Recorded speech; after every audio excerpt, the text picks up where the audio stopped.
Welcome to അമ്മമ്മ kitchen. ഇത് ശംഖുപുഷ്പമാണ്. ശംഖുപുഷ്പം നല്ലൊരു ഔഷധമാണ്. അത് നമുക്ക് ദിവസം രാവിലെ ചുടുവെള്ളത്തിലിട്ടിട്ട് ദിവസം ഒരു 4 പൂ വെള്ളത്തിലിട്ട് ദിവസം കുടിച്ചു കഴിഞ്ഞാൽ നമ്മുടെ ദേഹത്തിലിരിക്കുന്ന കൊഴുപ്പ്, വയറ്റിൽ പുണ്ണൊക്കെ ഉണ്ടാവില്ലേ, അതൊക്കെ വന്നിട്ട് ഗുണമാകും. പിന്നെ ജലദോഷത്തിന്, തൊണ്ടവേദനയ്ക്ക് എല്ലാത്തിനും ഇതൊരു നല്ലൊരു ഔഷധമാണ്. അപ്പോൾ ദിവസം അതെടുത്ത് വെള്ളത്തിലിട്ട് കുടിക്കുന്നത് എല്ലാവിടെയും കിട്ടുന്നതാണിത്. ഇതിൻ്റെ വേര് നല്ലൊരു മരുന്നാണ്.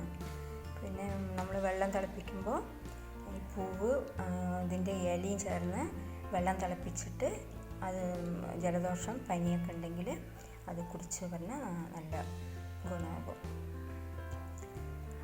ഒരു ടണ്ണർ വെള്ളം എടുത്ത് ചൂടാക്കാം. വെള്ളം ചൂടായി ഒരു കണ്ണാടി പാത്രത്തിൽ ഒഴിച്ച് വയ്ക്കാം.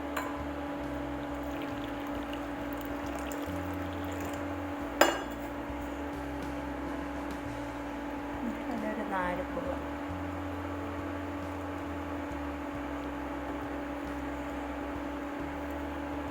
ഇങ്ങനെ കുടിച്ചു പറഞ്ഞാൽ പ്രഷർ ഉള്ളവർക്കും നല്ലതാണത്. പ്രഷർ ഉള്ളവർക്കൊക്കെ നല്ല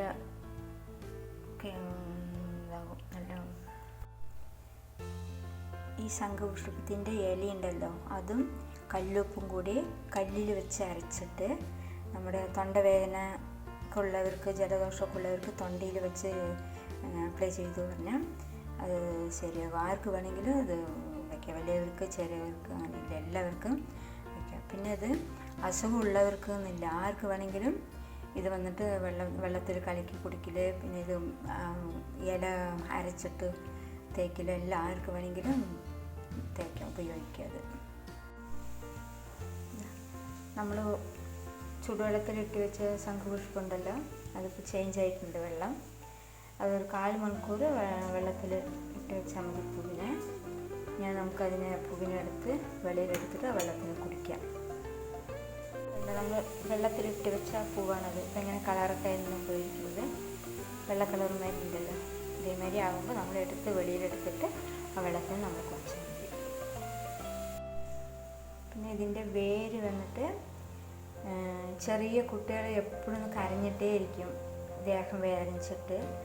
അപ്പോൾ നമ്മളതിൻ്റെ വേര് എടുത്തിട്ട് അത് നല്ല മൈമാരി അരച്ചതിന് ശേഷം പശുനെയ്യിൽ ആ അരച്ച വേരും പശുനെയ്യും കൂടി ചേർന്ന് നല്ല എണ്ണയിൽ നെയ്യിൽ നന്നായിട്ട് കാച്ചിയതിന് ശേഷം കുട്ടികളുടെ ദേഹത്തിൽ ഇത് വന്ന് തേച്ച് കൊടുത്താൽ ദേഹം വേദനയൊക്കെ വേഗം ശരിയാകും.